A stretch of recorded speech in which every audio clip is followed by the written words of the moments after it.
Hola, ¿qué tal? Muy buenos días. Bienvenidos al 12º curso monográfico de mama, organizado por la Sociedad Médica de Imagenología del Centro Médico Nacional Siglo XXI. Es un placer saludarlos en este segundo día de actividades.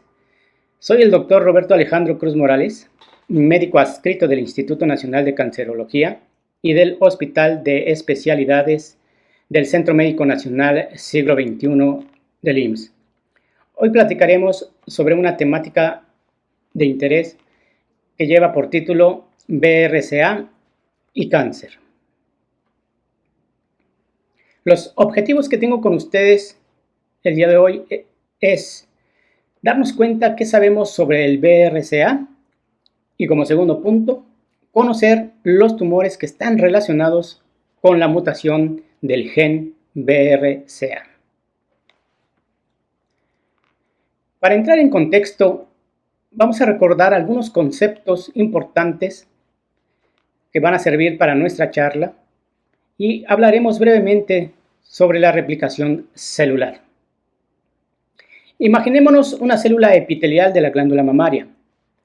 Como cualquier célula, esta contiene material genético que está contenido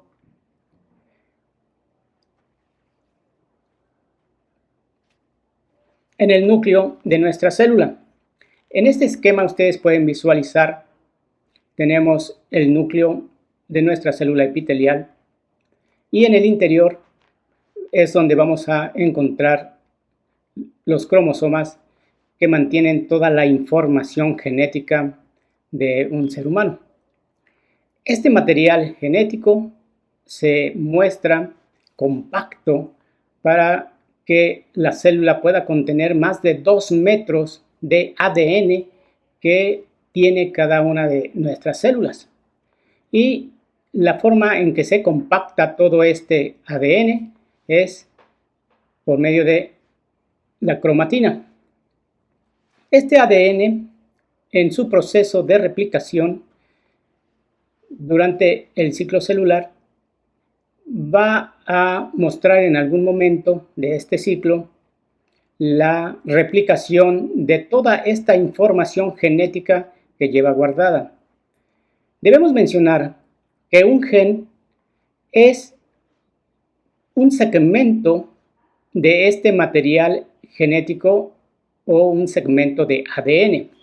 Es por eso que toda esta transcripción que se lleva a cabo a nivel del núcleo celular se lleva a cabo únicamente en el núcleo. Una vez que se hace esta transcripción por medio del ARN de transcripción, toda esta información es llevada al exterior del núcleo hacia el citoplasma, en donde el ARN mensajero lleva toda esta información codificada en algunas bases y codones y finalmente llega a un sitio muy especial que es el ribosoma. Aquí en el ribosoma, esta proteína, esta estructura, mantiene toda esta información y la transcribe y la traduce para la formación de una estructura que el producto final va a ser la formación de una proteína. Hablemos un poquito de historia. Es importante conocer a Mary Claire King, ciudadana estadounidense, nacida en la ciudad de Chicago en 1946, graduada en una licenciatura en matemáticas a los 19 años y con un posterior doctorado en genética. Dentro de sus trabajos de mayor interés e importancia, es ella quien hace y da a conocer que los seres humanos tenemos el 99% de concordancia de nuestro material genético con los chimpancés. Dentro de toda su investigación, ella mostró particular interés en conocer por qué habían familias que desarrollaban cáncer de mama. Es por eso que dentro de sus investigaciones, en el año de 1990, ella logra identificar en todo el material genético la presencia de un gen que nombró en ese momento como BRCA1. Sin embargo, ella con este descubrimiento únicamente logró observar que podía explicar que solamente en el 45% de todos los cánceres hereditarios se explicaban por esta mutación. Es por eso que ella continuó haciendo investigaciones y para el año de 1995, ella nuevamente con su equipo logran identificar un segundo gen que nombró BRCA2, también responsable de condicionar riesgo para desarrollar un cáncer de mama. ¿Pero qué es y dónde está localizado este gen? Recordemos que todo el material genético se encuentra ubicado y compactado en los cromosomas. Ella logró demostrar que el gen BRCA1 se encontraba localizado en el cromosoma 17. Este gen estaba formado por 22 exones con un peso de 81 kilobases y que este gen daba origen a una proteína que estaba conformada por 1863 aminoácidos. El BRCA2 es otro de los genes que ella logró descubrir y está localizado en el cromosoma número 13. Este gen está conformado por 26 exones, el peso que tiene es de 70 kilobases y la proteína que origina este gen está conformada por 3.418 aminoácidos. En este esquema ustedes pueden visualizar de una forma didáctica la formación de lo que es la composición del gen BRCA1 y el gen BRCA2. Este es de alguna forma práctica visualizar que existen varios sitios en los cuales pueden actuar diferentes estructuras o proteínas para hacer algún tipo de actividad y activar de cierta manera o incluso coadyuvar entre ambos la función tanto del gen BRCA1 como del BRCA2.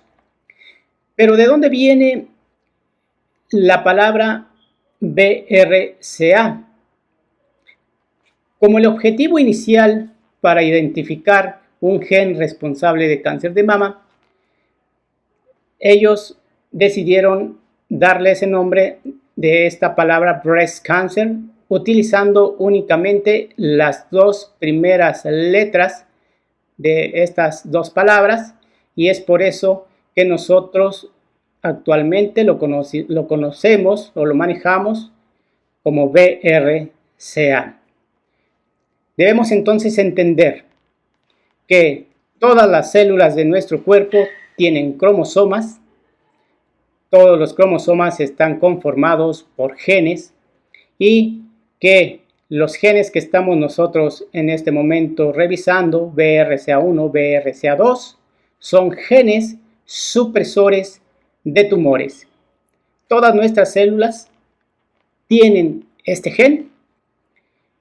Mientras este gen esté conformado de forma normal, tendrá una función que es la de suprimir el crecimiento de tumores. Pero ¿cuál es la función de este gen?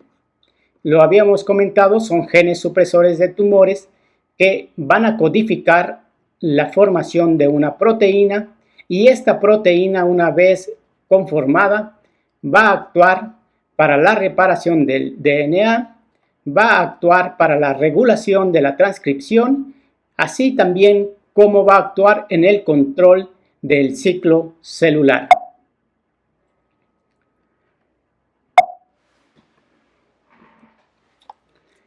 ¿Y cómo es que actúa? En cuanto a la reparación del DNA, aquí tenemos un pequeño esquema en donde observamos que existe una lesión en el ADN, hay una ruptura, por lo tanto se debe de reparar. Inmediatamente empiezan a actuar diferentes proteínas como la ADN polimerasa y la proteína de la ataxia telangiectasia, los cuales inician un proceso de activación de la proteína del BRCA1, la cual sufre una fosforilación e inmediatamente de forma directa puede actuar para la reparación del ADN o de forma indirecta puede activar o unirse con un complejo todavía de la proteína del BRCA2 y del RAT51 para que en conjunto con muchas otras proteínas inicien la reparación del ADN. En cuanto a la regulación de la transcripción, el proceso es similar. El DNA, que necesita transcribir toda la información genética que resguarda por medio del RNA mensajero, este proceso de transcripción en donde debe de ser copiado con fidelidad toda la información para posteriormente ser trasladada hacia el ribosoma y producir una proteína que sea funcional al 100%. Este mecanismo también actúa la proteína del gen BRCA para la regulación. ¿Y qué tenemos acerca del control del ciclo celular?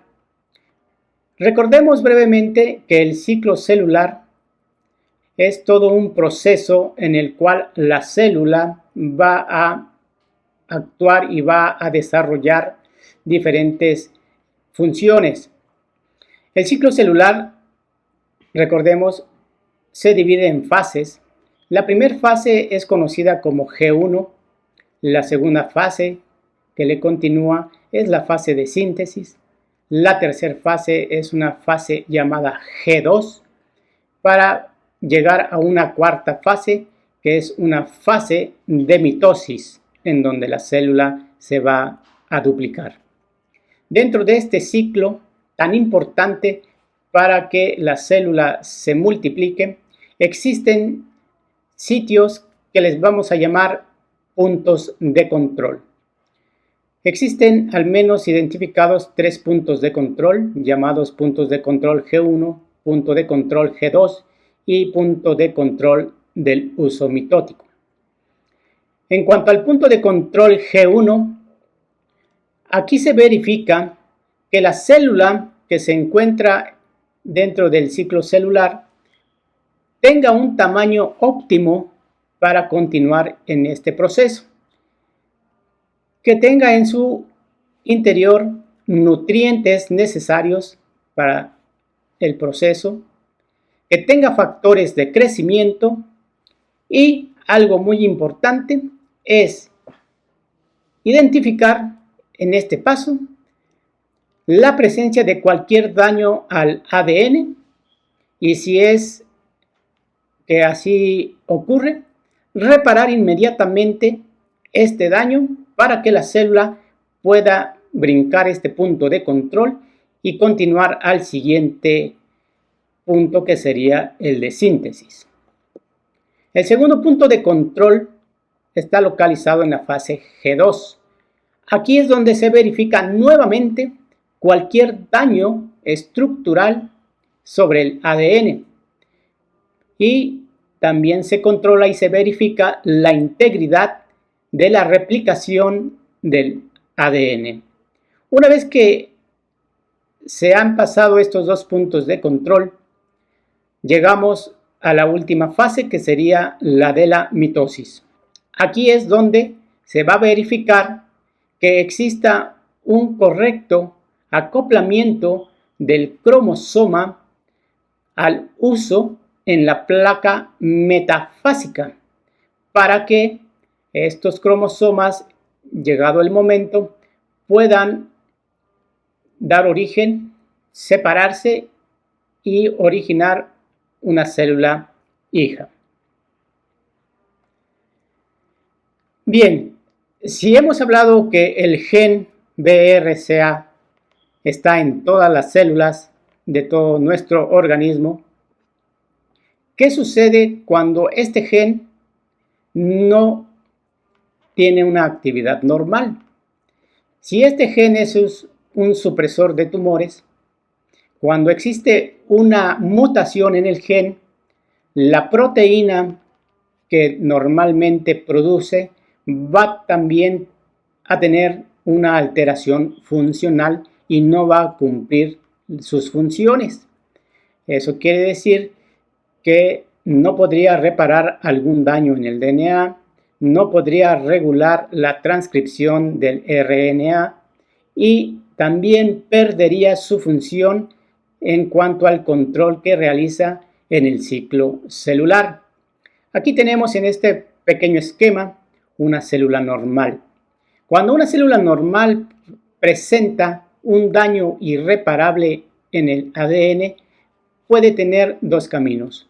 En uno de ellos, la célula entraría en un proceso de automatización en el cual la célula va a llegar a la apoptosis o a un momento a una muerte celular controlada y automatizada por sí misma, para que ya no permita la producción de células que tengan un daño en el ADN.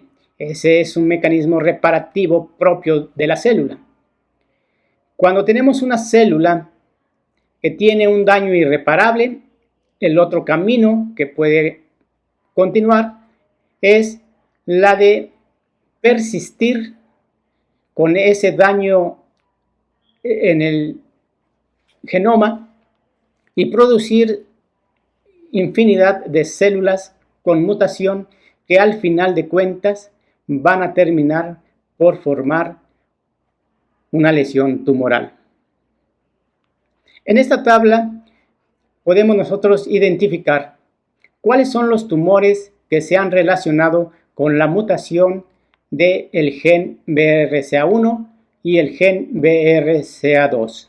Los tumores son el cáncer de mama, cáncer de ovario, cáncer de peritoneo, el cáncer de la salpinge, cáncer de páncreas, cáncer de próstata y cáncer de colon. Estos son los tumores que en la actualidad se tiene identificado que pueden sufrir riesgo de que aparezcan en personas que tienen mutación del gen BRCA.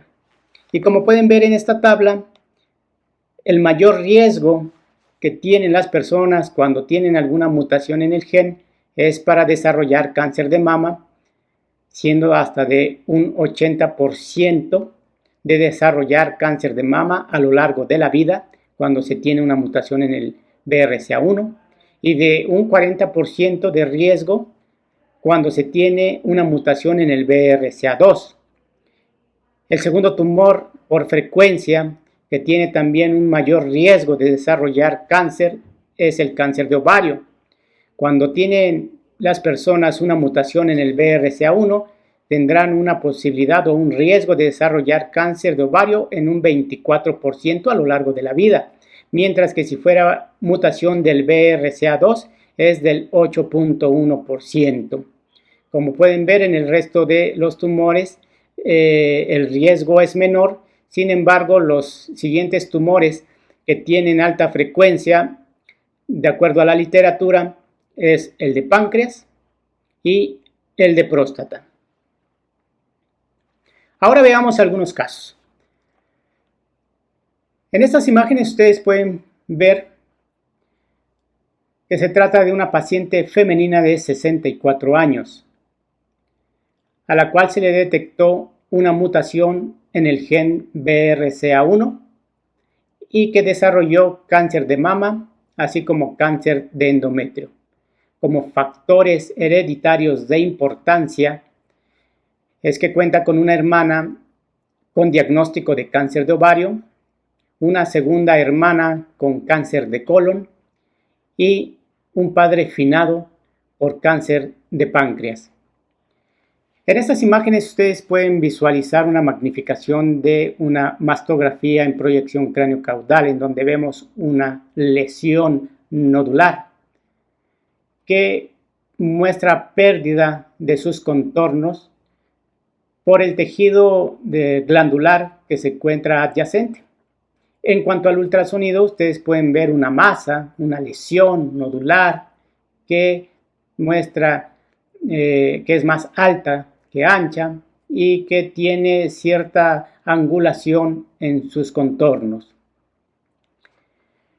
En cuanto al ultrasonido transvaginal que se le realizó a la paciente, secundario a que mencionó un sangrado uterino anormal, se identificó un engrosamiento a nivel de la cavidad endometrial de aspecto polipoide que fue llevada a biopsia y que demostró una histopatología neoplásica.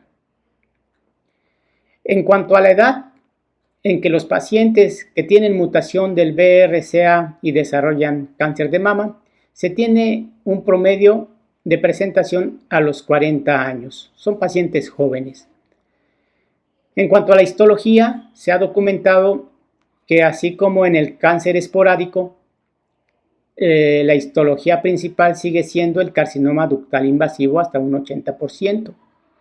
Un punto importante y de interés que debemos mencionar es que en pacientes que tienen mutación del BRCA y desarrollan cáncer de mama, el segundo tipo histológico más frecuente que se documenta en la literatura es el carcinoma medular, hasta un 19%. También se ha identificado que hasta un 69% de los pacientes que tienen cáncer de mama por una mutación en el BRCA son triple negativo. Veamos este otro caso. Este es una paciente femenina de 46 años con BRCA1, mutación y cáncer de mama. En las imágenes vemos nuevamente una lesión en la mastografía, una lesión nodular que muestra los contornos parcialmente circunscritos en su aspecto más posterior y que el ultrasonido nos permite evaluar la presencia de una lesión nodular de contornos microlobulados y que con el Doppler color muestra vascularidad periférica. ¿Qué podemos observar en cuanto a esta información que les presento aquí? Se menciona que la mastografía en pacientes con BRCA tiene una sensibilidad para identificar la lesión del 30%. El ultrasonido mostrará una sensibilidad del 33%, mientras que la resonancia magnética mantiene una alta sensibilidad y especificidad. También se ha mencionado que en los pacientes que tienen mutación de este gen es más frecuente que desarrollen o se observa mucho más frecuentemente que puedan hacer un cáncer de intervalo y se ha demostrado que ocurre hasta en un 50%. En la mastografía se menciona que las lesiones pueden ser unas masas definidas, sobre todo en los contornos. En el ultrasonido también se hace referencia en la literatura que se pueden comportar como lesiones benignas. Incluso algunos autores han mencionado que podemos confundirlos con fibroadenomas, porque se muestran de un aspecto redondeado u oval, de aspecto hipoecoico, homogéneas, pero de contornos definidos. Si ustedes recuerdan, habíamos mencionado que el segundo tipo histológico más frecuente en los pacientes que tienen mutación del BRCA y cáncer de mama es el carcinoma medular. Y este tipo de carcinomas generalmente se muestra con estas características como nódulos redondeados, ovales, hipoecoicos, bien definidos, ¿ok? Y que en algún momento nos pueden hacer pensar que estamos ante una lesión benigna cuando en realidad se está disfrazando y es una lesión con malignidad. En la resonancia magnética también puede mostrarse como una lesión benigna. Sin embargo, los datos que nos apoyan para tener que pensar que puede ser maligno es que las lesiones presentan un realce heterogéneo y un realce periférico.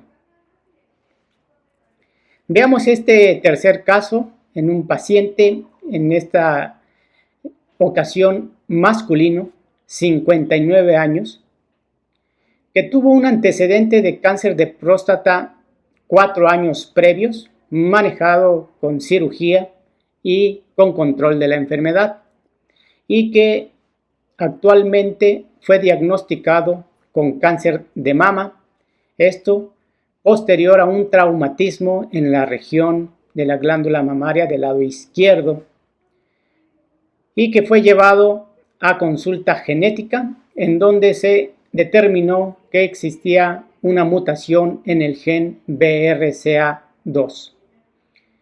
En cuanto a la imagen, ustedes pueden observar cómo la cantidad de lo que es el volumen de la glándula mamaria es muy pequeña, propio del paciente masculino, en donde también observamos con un gran volumen la presencia del músculo pectoral, ¿sí?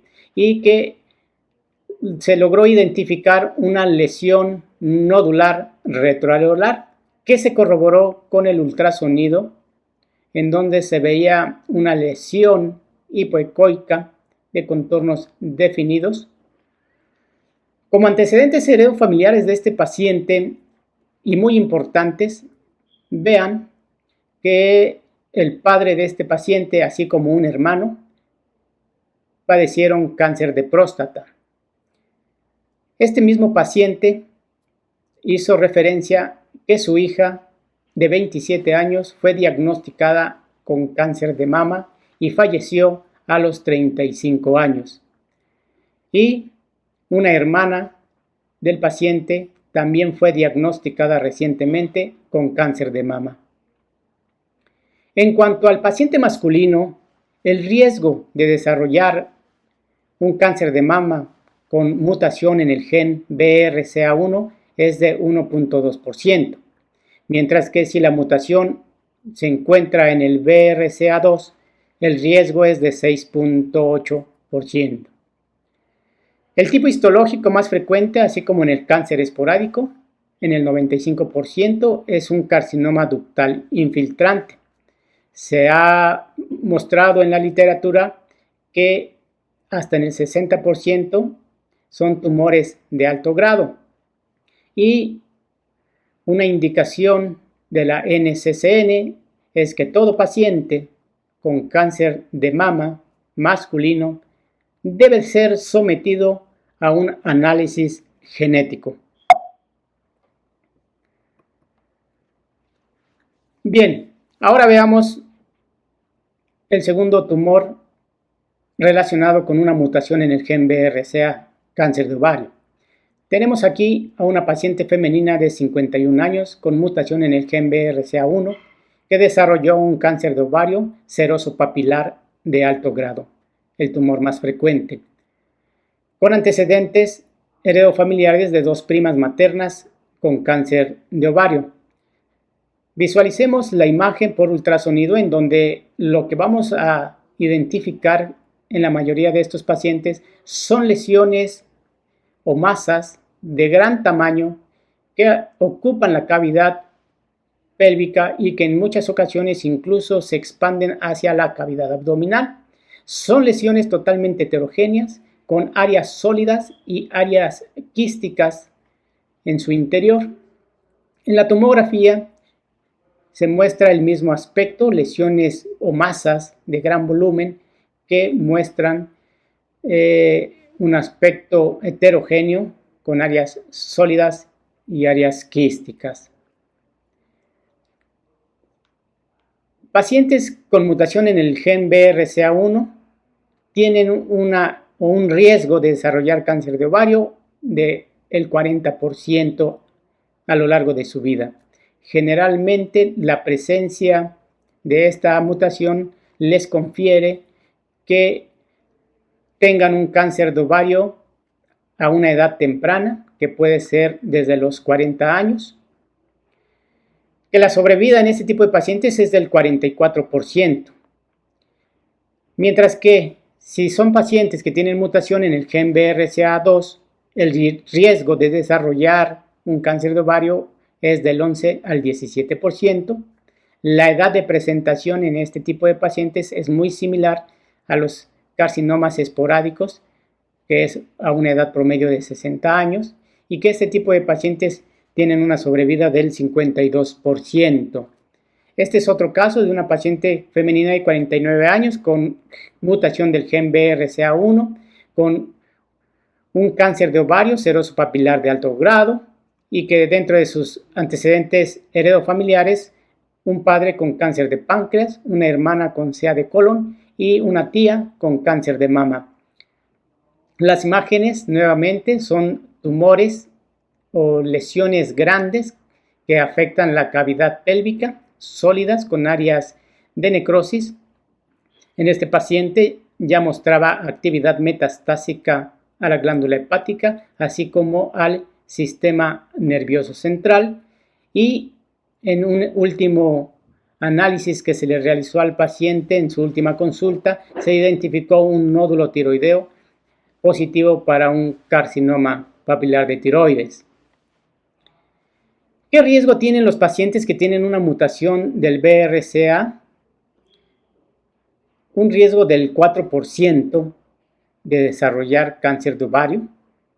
Y en este tipo de pacientes, lo indicado es hacer un ultrasonido transvaginal, hacer un seguimiento con análisis de marcador tumoral CA125 y una exploración clínica cada 6 a 12 meses.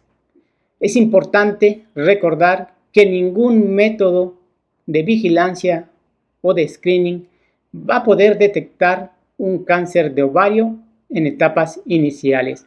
De acuerdo a la NCCN, la salpingo-oophorectomía reductora de riesgo está indicada en mujeres de 35 a 40 años que tienen paridad satisfecha. Pacientes con esta mutación y que son llevadas a una salpingo-oophorectomía reductora de riesgo, además van a tener una reducción en el riesgo del 50% para desarrollar cáncer de mama. Pacientes que requieren un asesoramiento genético son pacientes que tienen mutación y desarrollan carcinomas epiteliales invasivos no mucinosos. Otro tipo de carcinoma que desarrollan pacientes con mutación del BRCA son los tumores o los carcinomas primarios del peritoneo. Este es el caso de una paciente femenina de 56 años con mutación en el gen BRCA2. El carcinoma de peritoneo es una neoplasia poco común. Sin embargo, comparte muchos factores etiológicos, histológicos e incluso clínicos con el cáncer de ovario.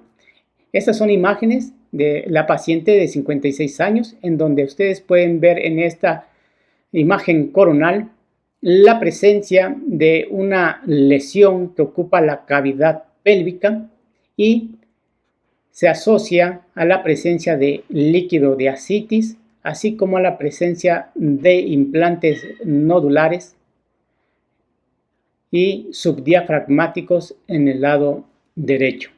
En las imágenes axiales podemos visualizar la presencia del útero de una situación central y anterior y todo el saco posterior ocupado por este contenido heterogéneo que está condicionando el desplazamiento anterior del útero, y en la imagen axial a nivel subdiafragmática derecha la presencia de líquido y el contenido que condiciona cierto moldeamiento sobre el contorno de la glándula hepática.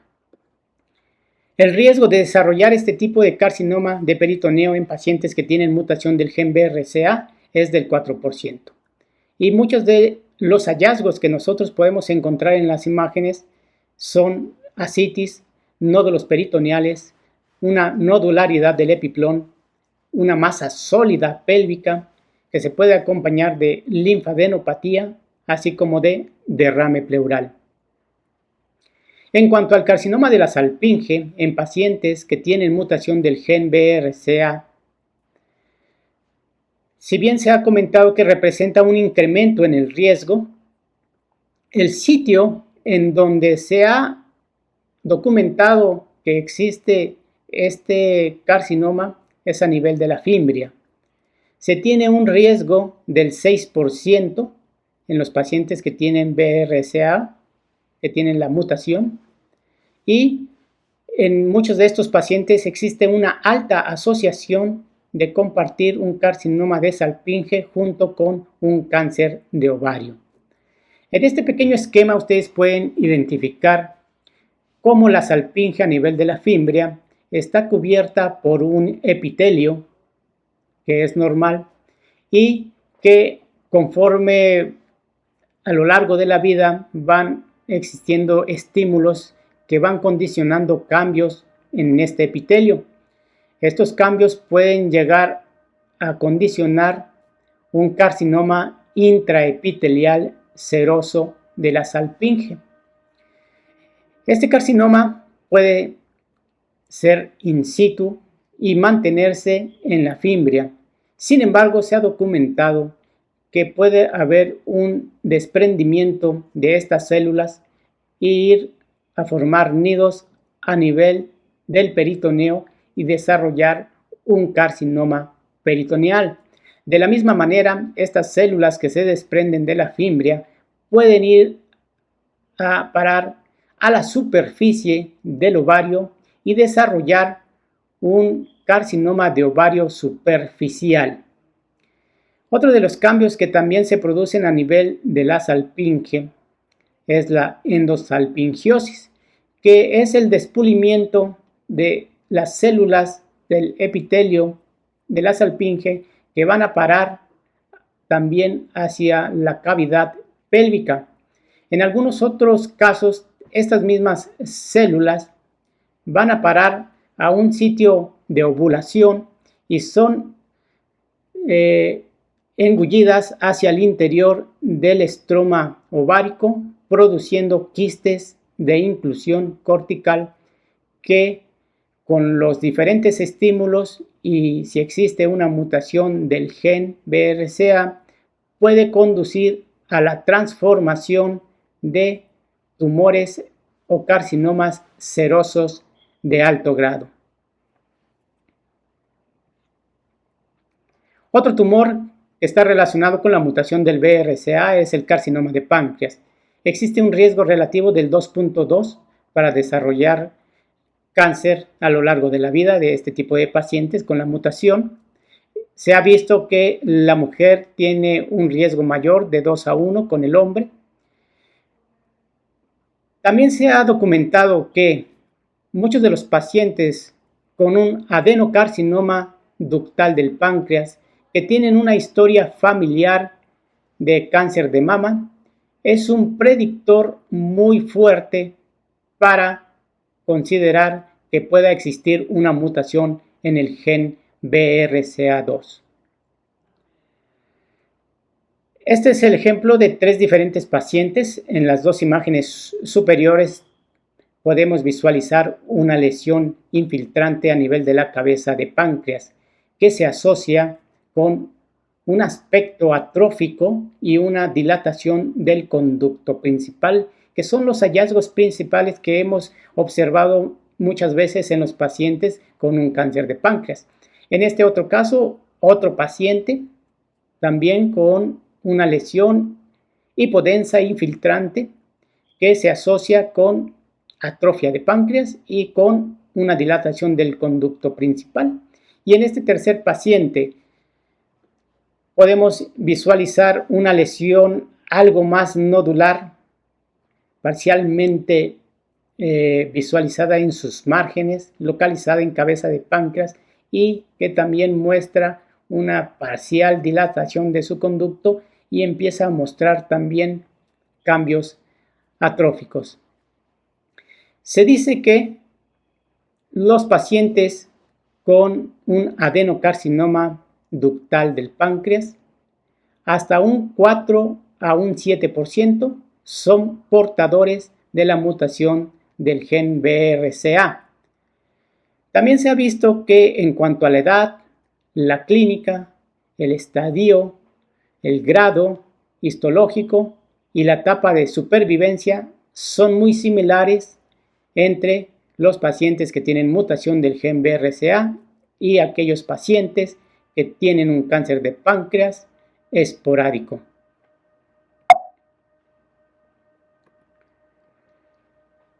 Otro de los tumores relacionados con BRCA es el cáncer de próstata. Tenemos un riesgo relativo de 3.5 cuando la mutación es en el BRCA1 y un riesgo relativo de 8 cuando la mutación se presenta en BRCA2. Generalmente son tumores de alto grado.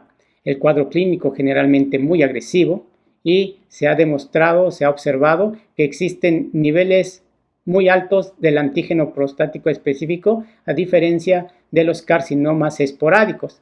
Son pacientes que tienen una peor sobrevida y que en el momento de la enfermedad existe infiltración metastásica ganglionar.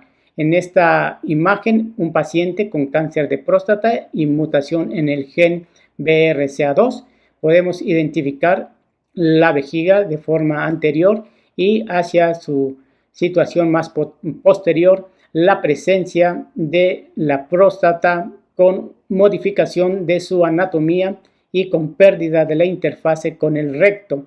En esta imagen sagital podemos visualizar la vejiga de forma anterior y superior y la presencia de un crecimiento de la glándula prostática secundario al crecimiento tumoral con pérdida de la interfase con el recto. A este paciente se intentó colocar una sonda de Foley para poder evacuar la orina que tenía remanente en el interior de la vejiga. Sin embargo, el tumor no permitió el paso de la sonda y quedó a nivel de la uretra peneana. Generalmente la resonancia magnética es el método ideal para hacer la evaluación de este tipo de pacientes y vamos a encontrar lesiones o masas hipointensas en T2 con restricción a la difusión y un realce focal temprano. De acuerdo a las guías de la NCCN, se recomienda la detección del cáncer de próstata en pacientes que tienen mutación en el gen BRCA2 a partir de los 40 años, acompañado de su tacto rectal y su evaluación del antígeno prostático específico de manera anual. Por último, otro de los tumores relacionados con la mutación del gen BRCA es el cáncer de colon. Tenemos aquí el caso de una paciente femenina de 36 años con mutación en el gen BRCA1, diagnosticada con cáncer de colon y con antecedentes heredofamiliares de 2 tíos también con cáncer de colon. En esta imagen coronal podemos visualizar un engrosamiento circunferencial de la pared del colon ascendente que se acompañaba de un segundo engrosamiento de la pared de las mismas características a nivel del ángulo esplénico. Las imágenes axiales nos permiten identificar este engrosamiento circunferencial de la pared del colon a nivel del ángulo esplénico y a nivel del colon ascendente hacia el ciego, la formación también de un engrosamiento circunferencial. Este tipo de procesos para el desarrollo de un cáncer de colon generalmente lleva desde una célula normal hacia una lesión precursora para posteriormente desarrollar un carcinoma. El riesgo relativo para desarrollar un cáncer de colon es del 1% en pacientes menores de 50 años, mientras que el riesgo relativo en el cáncer de colon, cuando es de forma esporádica, equivale a un 0.2%. El tipo histológico más frecuente visualizado en los pacientes con mutación del gen es el adenocarcinoma. La tomografía nos va a mostrar entonces un engrosamiento o una masa a nivel del colon y se puede asociar a linfadenopatía. De acuerdo a la NCCN, pacientes menores de 50 años debieran ser llevados a una colonoscopía cada 3 a 5 años, mientras que si el paciente es mayor a los 50 años y tiene mutación del gen BRCA, deberá ser estudiado con sangre oculta de manera anual, acompañado de una sigmoidoscopía cada 5 años. Como conclusión, podemos mencionar que si hacemos la identificación de familias con mutación del gen BRCA, nos va a permitir ofrecer una terapia preventiva y una intervención temprana. Agradezco su atención. Muchas gracias.